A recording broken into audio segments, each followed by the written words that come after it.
रूस और यूक्रेन विवाद पर श्री विनोद शर्मा अपने विचार प्रकट करेंगे।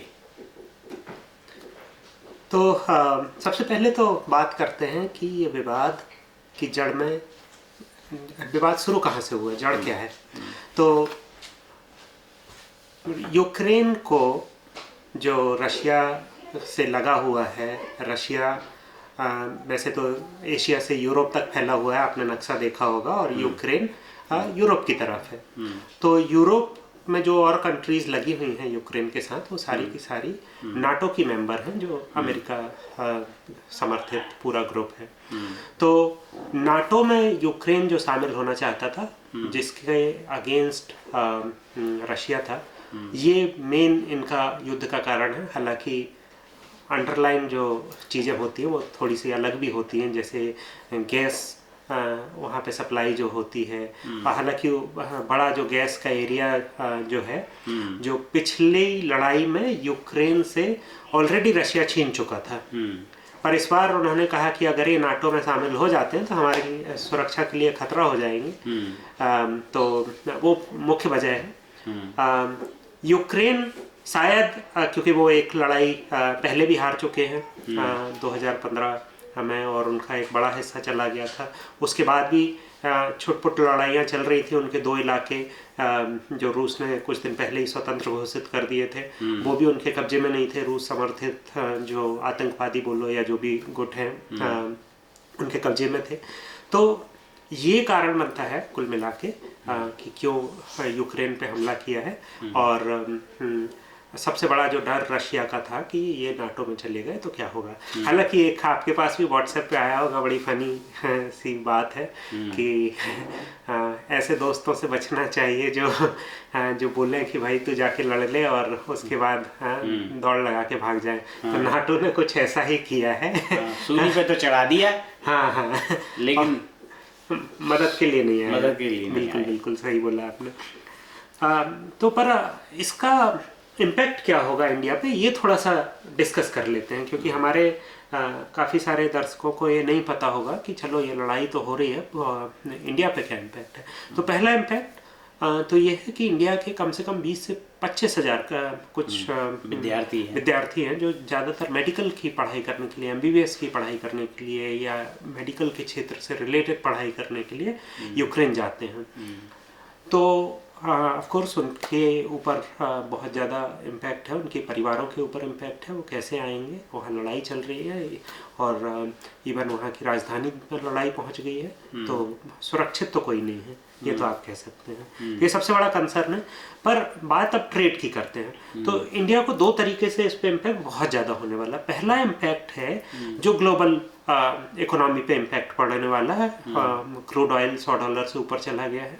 गैस के प्राइजेस बढ़ने वाले हैं, क्योंकि गैस की जो यूरोप में सप्लाई होती है, जिसको हम LNG या नेचुरल गैस बोलते हैं, आपके यहाँ CNG यूज़ होता है, अलग अलग फॉर्म में गैस आती है। पर गैस के प्राइजेस बहुत ज़्यादा बढ़ेंगे, क्योंकि गैस का सबसे बड़ा प्रोड्यूसर कतर के बाद यूरोप को जो सप्लाई होती है वो यहाँ से होती है, रूस वाले रीजन से। रूस, यूक्रेन, ये सब करते हैं। तो इस फाइट में क्योंकि रूस का भी इन्वॉल्वमेंट है, तो और रूस पे जो सैंक्शंस लग रहे हैं उसके चलते गैस और क्रूड ऑयल के प्राइस नीचे नहीं आएंगे। तो बस यूपी इलेक्शन का इंतज़ार करिए, वो ख़त्म होता है, उसके बाद पेट्रोल, गैस, हर चीज़ों के दाम बढ़ेंगे। दूसरा जो डायरेक्ट इम्पैक्ट है, ये तो पूरी दुनिया पे इम्पैक्ट है, सबकी इकोनॉमी पे इम्पैक्ट पड़ना है। इंडिया खासकर ज़्यादा इम्पैक्टेड होगा क्योंकि हमारा इम्पोर्ट ऑयल का बहुत ज़्यादा है। पर दूसरा जो डायरेक्ट इम्पैक्ट आपका बायलैटरल रिलेशनशिप जो यूक्रेन के साथ होती है, तो करीब करीब $2.4 बिलियन का व्यवसाय होता है साल भर में यूक्रेन और इंडिया के बीच में। इसमें से हालांकि ट्रेड का बड़ा इम्बैलेंस है, करीब 1.92 बिलियन के आसपास यूक्रेन से इंडिया में सामान आता है, और इंडिया $385 मिलियन का एक्सपोर्ट करता है यूक्रेन में।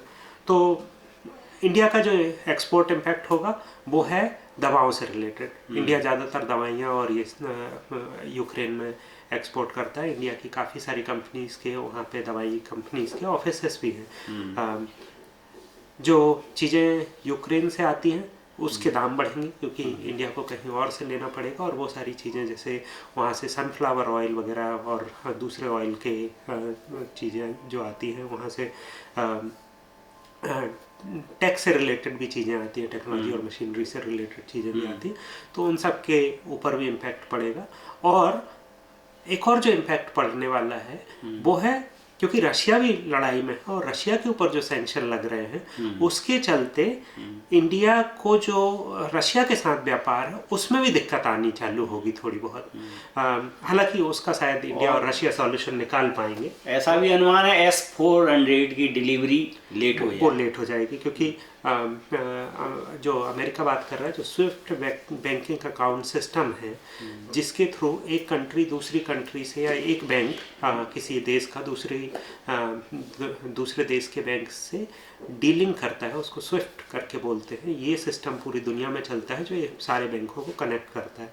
अमेरिका बात कर रहा है कि स्विफ्ट सिस्टम से रशिया को बाहर कर दिया जाए। यदि ये होता है तो इसका मतलब ये है कि रशिया का कोई भी बैंक बाहर के किसी भी बैंक के साथ डील नहीं कर सकता। तो जब ये डील नहीं होगी तो फिर उसके बाद रशिया कैसे पैसा लेगा, रशिया सामान कैसे देगा, रशिया को जो और पार्ट्स चाहिए होते हैं वो कैसे बनेंगे, कहाँ से आएंगे।